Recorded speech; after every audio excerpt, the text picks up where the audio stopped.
Look at these. Food Forest. Got violets. Violets come in different colors.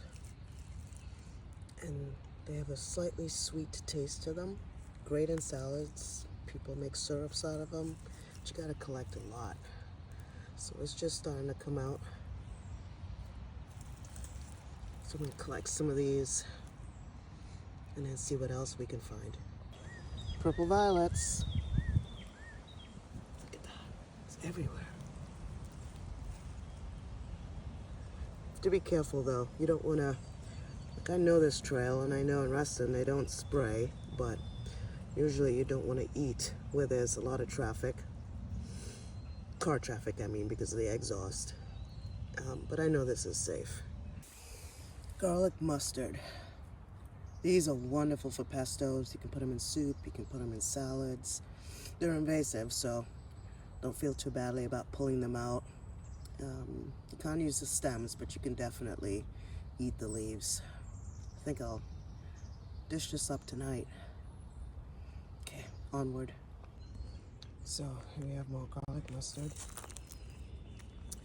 I did grab an entire bag, and I got some green onions as well, so I'll save these for another day because they'll be here for a while. It's a lot of stuff that people walk past and they don't know what it is, so I'd really try to identify as much as I can and see if what's out here is medicinal or just good enough to eat. Sometimes you can use some of these plants to make salves. So it'll be great if I found some henbit, but so far I don't see anything. Some of the other stuff that's really great. You have stinging nettle, which I haven't seen either. But, oh, here we have some chickweed.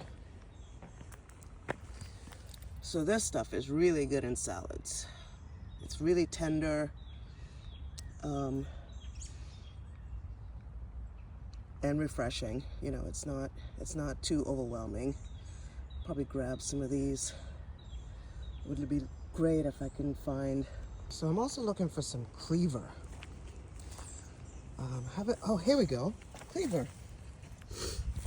So what's interesting about cleaver is that they have these little spikes on them. It's hard to get a picture of it, but if you walk through the woods, the cleavers tend to cleave to your clothes, hence the name. So this is not something that you eat necessarily, but you can dry it and make tea.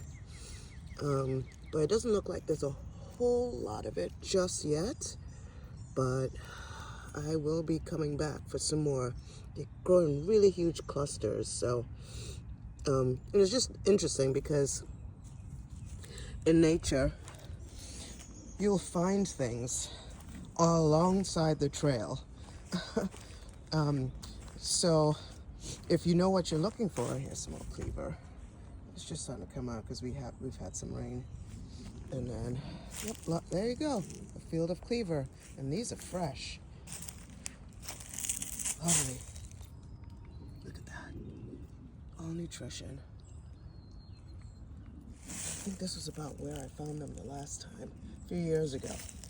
Haven't done a lot of hiking, because I had 2 knee replacement surgeries, so this year is my year to come out and shine.